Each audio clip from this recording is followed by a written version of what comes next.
یعنی مشار الیہ کی تذلیل اور تحقیر بیان کرنے کے لیے بھی ہوتا ہے۔ اصل میں ایک واقعہ گزرا تھا کہ نعوذ باللہ ابو جہل جو تھا، اس نے نبی کریم صلی اللہ علیہ وسلم کی طرف اشارہ کرتے ہوئے یہ والا جملہ کہا تھا، احد الذی یذکر آلہتک، کہ یہی وہ شخص ہے جو تمہارے معبودوں کا تذکرہ کرتا ہے، مطلب یہاں پہ برا تذکرہ کرتا ہے۔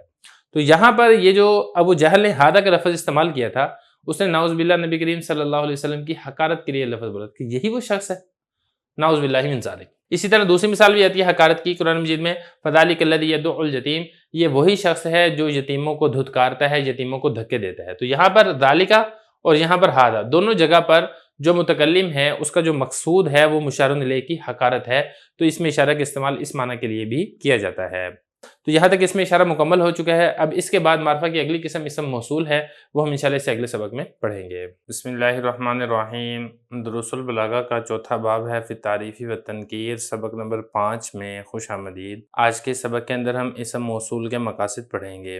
عبارت دیکھ لیں، وَأَمَّا الْمَوْصُولُ فَيُؤْتَى بِهِ إِذَا تَعَيَّنَ طَرِيقًا لِإِحْضَارِهِ كَقَوْلِكَ الَّذِي كَانَ مَعَنَا أَمْسِ مُسَافِرٌ إِذَا لَمْ تَكُنْ تَعْرِفُ اسْمَهُ، أَمَّا إِذَا لَمْ يَتَعَيَّنْ طَرِيقًا لِذَلِكَ فَيَكُونُ لِأَغْرَاضٍ أُخْرَى كالتعلیل نحو ان الذین آمنوا وعملوا الصالحات كانت لهم جنات الفردوس نزلا، واخفاء الامر عن غیر المخاطب نحو واخذت ما جاء الامیر به وقضیت حاجاتی کما احوا۔ عبارت ہو چکی ہے، اب چلتے ہیں اس کے ترجمے کی طرف۔ بہرحال اسم موصول کے ذریعے سے معرفہ لایا جاتا ہے جب اسم موصول کے معنی کو حاضر کرنے کا کوئی طریقہ متعین ہو جائے، جیسا کہ تیرا قول الذی کان معنا امس مسافر، اس وقت جب تم اس کے نام کو نہ پہچانتے ہو۔ بہرحال اگر اس چیز کا طریقہ متعین نہ ہو تو پھر دیگر اغراض و مقاصد کے لیے آتا ہے، جیسے کہ علت بیان کرنے کے لیے مثال کے طور پہ ان الذین آمنوا وعملوا الصالحات کانت لهم جنات الفردوس نزلا، یا اسی طریقے سے مخاطب کے علاوہ سے معاملے کو پوشیدہ رکھنے کے لیے جیسے کہ وَأَخَذْتُ مَا جَاءَ الْأَمِيرُ بِهِ وَقَضَيْتُ حَاجَاتِي كَمَا أَهْوَىٰ۔ عبارت اور ترجمہ ہو چکا ہے، اب چلتے ہیں اس کی تشریح کی طرف۔ یہاں سے معرفہ کی قسم اسم موصول کو شروع کر رہے ہیں۔ دیکھیں اسم موصول کی تفصیل یہ ہے کہ اسم موصول کے ساتھ لفظ کو معرفہ اس وقت لایا جاتا ہے جب کسی مخصوص اور متعین چیز کو سامع کے ذہن میں مستحضر کرنے کے لیے اسم موصول کا ہونا متعین ہو جائے، یعنی جو مخاطب ہے اس کو صرف صلہ کا علم ہو، اس کے علاوہ وہ مخاطب کے دیگر احوال کو نہ جانتا ہو، تو پھر اس صورت میں معرفہ کو اسم موصول کے ذریعے سے لایا جاتا ہے۔ اب اس مثال میں دیکھیں، کانا معنا امسی، یہ صلہ ہے اور آپ کا مخاطب اس صلہ کو تو جانتا ہے لیکن اس صلہ کے علاوہ دیگر احوال کو نہیں جانتا ہے، تو پھر متعین چیز یعنی جو مسافر ہے اس کو سامع کے ذہن میں مستحضر کرنے کے لیے اسم موصول کو ہی لایا جائے گا، کیونکہ اسم موصول کا لانا یہاں پر متعین ہو چکا ہے۔ اور یہ والا جملہ آپ کہیں گے کس وقت؟ یہ والا جملہ آپ اس وقت کہیں گے اذا لم تکن تعرف اسمہ، جب آپ کو اس مسافر کے نام کا علم نہیں ہے۔ اگر تو مسافر کے نام کا علم ہے تو پھر آپ اس کا نام بتائیں گے، لیکن جب آپ کو مسافر کے نام کا علم نہیں ہے تو پھر آپ اس کو موصول صلہ کے ذریعے سے لا کر جو آپ کا مخاطب ہے اس کے ذہن کے اندر اس کو مستحضر کریں گے۔ آگے دیکھیں، اما اذا لم یتعین طریقا لذالک، مصنف رحمہ اللہ تعالیٰ بتانا یہ چاہ رہے ہیں کہ جب کسی شے متعین کو مخاطب کے ذہن میں حاضر کرنے کے لیے اسم موصول کا ہونا متعین نہ ہو، یعنی جو آپ کا مخاطب ہے اس کو صلے کا علم نہیں ہے، دیگر احوال کا علم نہیں ہے، تو پھر اس صورت میں اگر اسم موصول کلام کے اندر آ رہا ہے تو پھر اس صورت میں اسم موصول کلام میں جو آئے گا وہ دیگر اغراض و مقاصد کے لیے آئے گا، وہ مخاطب کے ذہن میں شے متعین کو مستحضر کرنے کے لیے نہیں آئے گا۔ اب وہ دیگر اغراض و مقاصد کیا ہیں؟ وہ آج کے سبق کے اندر ہم 2 پڑھیں گے، اس کے علاوہ جو باقی اغراض ہیں وہ ہم انشاءاللہ اس سے اگلے سبق کے اندر پڑھیں گے۔ تو یہ بتا رہے ہیں وَمَا إِذَا لَمْ يَتَعَيَّنْ طَرِيقًا لِذَالِكَ، اور اگر اس کو حاضر کرنے کا کوئی طریقہ متعین نہ ہو مخاطب کے ذہن میں تو پھر جو اسم موصول ہوگا وہ دیگر اغراض و مقاصد کے لیے استعمال ہوگا۔ اب وہ دیگر اغراض و مقاصد میں سے پہلا مقصد کیا ہے؟ وہ ہے تعلیل۔ تعلیل کا کیا مطلب ہے؟ تعلیل کا مطلب یہ ہے کہ اسم موصول علت بتانے کے لیے آتا ہے، یعنی جو حکم لگ رہا ہے اس حکم کی علت اسم موصول ہے، اگر اسم موصول نہ ہو تو جو آپ کا مطلوب ہے وہ حاصل نہیں ہوگا۔ اس کی مثال دیکھیں، مثال ان الذین آمنوا وعملوا الصالحات کانت لهم جنات الفردوس نزلا، بے شک وہ لوگ جو ایمان لے اور اعمال صالح اختیار کیے ان کے لیے فردوس کے باغات ہیں مہمانی کے طور پہ۔ اب یہ دیکھیں، مہمانی کے طور پہ جو فردوس کے باغات ان کو ملیں گے جنت الفردوس کے، یہ جو حکم ان کے اوپر لگ رہا ہے اس کی وجہ اور علت کیا ہے؟ اس کی وجہ اور علت یہ اسم موصول ہے، الذین اسم موصول، آمنوا وعملوا الصالحات اس کا صلہ، اور وہ کیا ہے؟ یعنی ایمان اور اعمال صالحہ یہ علت بن رہی ہیں جنت میں مہمان نوازی کی۔ اگر ایمان و اعمال صالحہ نہ ہو تو پھر جو حکم لگ رہا ہے جنت میں مہمان نوازی کا یہ بھی فوت ہو جائے گا۔ دیگر اغراض میں سے ایک غرض آپ نے پڑھ لی ہے تعلیل، اب دوسری غرض یہاں سے بتا رہے ہیں اخفاء امر عن غیر مخاطب، مطلب یہ ہے کہ مخاطب کے علاوہ سے واقع کو، حقیقت کو چھپانے کے لیے بھی اسم موصول کا استعمال کیا جاتا ہے۔ اب اس کی کیا مثال ہے؟ اس کی مثال میں ایک شعر لے کر رہے ہیں، وَأَخَذْتُ مَا جَادَ الْأَمِيرُ بِهِ، یہ جب میں نے عبارت پڑھی تھی میں نے جاء پڑھ لیا تھا، یہ جاء نہیں ہے، یہ جادہ ہے، اس کی تصحیح کر لیں۔ وَأَخَذْتُ مَا جَادَ الْأَمِيرُ بِهِ وَقَضَيْتُ حَاجَاتِي كَمَا أَهْوَىٰ، میں نے لے لی وہ چیز جس کے ساتھ امیر نے سخاوت کی ہے، اور میں نے اپنی ضرورتوں کو ایسے پورا کر لیا جیسے میں پسند کرتا ہوں۔ اس کا ترجمہ ہو گیا ہے۔ اب اس میں ایک ایک لفظ کے بارے میں لغوی صرفی تحقیق تھوڑی سی دیکھ لیں، پھر انشاءاللہ اس کی تشریح کرتے ہیں اور آخر میں جو محل استشہاد ہے اس کو واضح کرتے ہیں۔ پہلا لفظ ہے اخذت، اخذ یاخذ اخذا، باب اس کا نصر ینصر آتا ہے، اس کا مطلب ہوتا ہے لینا، واحد متکلم فی الماضی معلوم کا صیغہ ہے۔ جاد یجود، باب اس کا بھی نصر ینصر آتا ہے اور اس کا مطلب ہوتا ہے سخاوت کرنا۔ اصل میں یہ جو جادہ ہے یہ جاودہ تھا، کالا والا قانون اس کے اوپر لگا ہے۔ آگے لفظ دیکھیں قضیتو، قضا یقضی، باب اس کا ضرب یضرب آتا ہے اور اس کا مطلب ہوتا ہے پورا کرنا۔ حاجات، یہ حاجتن کی جمع ہے اور یہ ضرورت کو کہا جاتا ہے۔ احوا، حوی یحوا، باب اس کا سمیع یسمع آتا ہے اور اس کا مطلب ہوتا ہے رغبت کرنا، خواہش کرنا، محبت کرنا، یہ اس کے معنی آتے ہیں۔ اب اس شعر کا مطلب کیا ہے؟ جو شاعر ہے وہ یہ بتانا چاہ رہا ہے کہ میں نے وہ تمام چیزیں لے لی جن چیزوں کی امیر نے مجھ کے اوپر سخاوت کی ہے، مطلب میں امیر کے پاس گیا تھا، امیر نے کچھ چیزیں مجھے عطا کی، وہ چیزیں میں نے لے لی اور میں نے اپنی ضرورتوں کو پورا کر لیا جیسے میں پسند کرتا تھا، یعنی میں نے اپنی خواہش کے مطابق جتنی میری ضروریات تھیں وہ میں نے امیر کے ذریعے سے پوری کر لی۔ اب یہاں پہ اخفاء امر کس طریقے سے ہے؟ اخفاء امر اس طریقے سے کہ یہاں پہ دیکھیں میم الف ما اسم موصول آیا ہے اور جاد الامیر یہ اس کا صلہ بن رہا ہے، تو جو متکلم ہے، متکلم کا مقصد یہ ہے کہ مخاطب کے علاوہ کو پتہ نہ چلے کہ امیر سے کون کون سی چیزوں کو لیا گیا ہے، تو غیر مخاطب سے واقع کو، حقیقت کو چھپانے کے لیے یہاں پہ اسم موصول کا استعمال کیا جا رہا ہے۔ بسم اللہ الرحمن الرحیم، دروس البلاغہ کا چوتھا باب ہے فی التعریف والتنکیر، سبق نمبر 6 میں خوش آمدید۔ آج کے سبق کے اندر ہم اسم موصول کے مقام پڑھیں گے۔ عبارت دیکھ لیں، وَالتَّنبِیہِ عَلَى الْخَطَئِ نَحْوُ إِنَّ الَّذِينَ تَرَوْنَ إِخْوَانَكُمْ يَشْفِي غَلِيلُ صُدُورِهِمْ أَن تُسْرَعُوا وَتَفْخِيمِ شَأْنِ الْمَحْكُومِ بِهِ نَحْوُ إِنَّ الَّذِي سَمَكَ السَّمَاءَ بَنَى لَنَا بَيْتًا دَعَائِعُهُ أَعَزُّ وَأَطْوَلُ وَالتَّحْوِيلِ تَعْظِيمًا وَتَحْقِيرًا نَحْوُ فَغَشِيَهُم مِّنَ الْيَمِّ مَا غَشِيَهُم وَمَن لَّمْ يَدْرِ حَقِيقَةَ الْحَالِ قَالَ مَا قَالَ وَالتَّحَكُّمِ نَحْوُ يَا أَيُّهَا الَّذِي نُزِّلَ عَلَيْهِ الذِّكْرُ إِنَّكَ لَمَجْنُونٌ۔ ترجمہ دیکھ لیں، اور اسم موصول کو غلطی پر تنبیہ کرنے کے لیے لایا جاتا ہے، جیسا کہ وہ لوگ جن کو تم بھائی گمان کرتے ہو ان کے دلوں کا کینہ اس بات سے شفا حاصل کرتا ہے کہ تمہیں ہلاک کر دیا جائے، اور محکوم بھی کی شان کو بلند کرنے کے لیے اسم موصول کو لایا جاتا ہے، جیسا کہ بے شک وہ ذات جس نے آسمان کو بلند کیا، اس نے ہمارے لیے ایسا گھر بنایا کہ جس کے ستون مضبوط اور لمبے ہیں۔ اور اسم موصول کو ڈرانے کے لیے لایا جاتا ہے اسم موصول کی عظمت شان کی وجہ سے اور اسم موصول کی حقارت کی وجہ سے، جیسا کہ ڈھانپ لیا ان کو سمندر کی اس چیز نے جس چیز نے ان کو ڈھانپا، اور جو شخص حقیقت حال کو نہیں جانتا ہے وہ کہتا ہے جو وہ کہنا چاہتا ہے، اور مذاق اڑانے کے لیے جیسا کہ اے وہ شخص جس پر نصیحت اتری ہے تم تو مجنون شخص ہو۔ عبارت ہو چکی ہے، ترجمہ ہو چکا ہے، اب چلتے ہیں اس کی تشریح کی طرف۔ اسم موصول کے ہم مقامات پڑھ رہے ہیں۔ گزشتہ سبق کے اندر جو ہم نے آخری مقام پڑھا تھا وہ یہ تھا کہ مخاطب کے علاوہ سے حال کو، حقیقت کو چھپانے کے لیے اسم موصول کو لایا جاتا ہے۔ اسی طرح اسم موصول کو دیگر مقاصد کے لیے بھی لایا جاتا ہے۔ 3 مقاصد ہم آج کے سبق کے اندر پڑھیں گے۔ پہلا مقصد ہے غلطی پر تنبیہ کرنے کے لیے بھی اسم موصول کو لایا جاتا ہے۔ اب اس کی مثال میں ایک شاعر کا شعر لے کر آئے، شعر دیکھ لیں، ان الذین ترون اخوانکم یشفی غلیل صدورہم ان تسرعوا۔ کچھ الفاظ ہیں ان کے لغوی صرفی تحقیق کر لیتے ہیں، شعر کا مطلب سمجھ لیتے ہیں، پھر اس میں جو محل استشہاد ہے اس کے بارے میں ہم انشاءاللہ بات کریں گے۔ پہلا لفظ دیکھیں، ترونا، رآ یرا رؤیتن، باب اس کا فتح یفتح آتا ہے اور اس کا معنی ہوتا ہے دیکھنا۔ جمع مذکر کا صیغہ ہے فعل مضارع معلوم کا۔ اخوان یہ جمع ہے اخن کی، بھائی کو کہا جاتا ہے۔ شفا یشفی، باب اس کا ضرب یضرب ہوتا ہے اور اس کا معنی ہوتا ہے شفا حاصل کرنا، بیماری سے صحت یاب ہونا۔ صدور یہ صدر کی جمع ہے، سینے کو کہا جاتا ہے۔ تسرع، سرع یسرع، باب اس کا ضرب یضرب ہوتا ہے اور اس کا معنی ہوتا ہے پچھاڑنا، زمین پر گرانا۔ اسی سے مضارع مجہول کا صیغہ ہے، یعنی کہ تمہیں پچھاڑ دیا جائے، تمہیں زمین پر گرا دیا جائے، کنایہ ہے ہلاک کرنے سے۔ اب شعر کا مطلب کیا ہے؟ شعر کا مطلب یہ ہے کہ وہ لوگ جن کو تم اپنا بھائی سمجھتے ہو ان کے سینوں کے اندر کینہ اور بغض اور نفرت بھری ہوئی ہے۔ ان کے جو سینے کا کینہ ہے وہ اس وقت شفا پائے گا، یعنی ان کے سینوں کا کینہ اور بغض اس وقت ختم ہوگا جب تم ہلاک کر دیے جاؤ گے۔ مطلب یہ ہے کہ ان کے دلوں کے اندر پوشیدہ طور پر تمہاری نفرت اور تمہاری دشمنی بھری ہوئی ہے، پھر بھی اگر تم ان لوگوں کو بھائی سمجھتے ہو تو یہ تمہاری غلطی ہے۔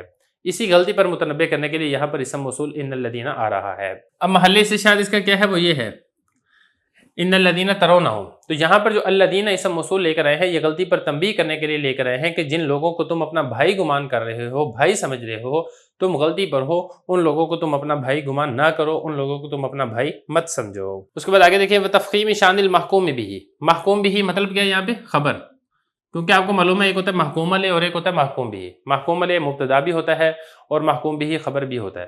تو بعض اوقات ایسا بھی ہوتا ہے کہ اسم موصول کو اس لیے لایا جاتا ہے تاکہ محکوم بھی یعنی خبر کی شان کو بڑھانے کے لیے اور اس کی عظمت شان بتانے کے لیے بھی اسم موصول کا استعمال کیا جاتا ہے۔ اب اس کے لیے ایک شعر لے کر آئے ہیں، شعر دیکھ لیں۔ ان الذی سمک السماء بنا لنا بیتا دعائمہ اعز واطول۔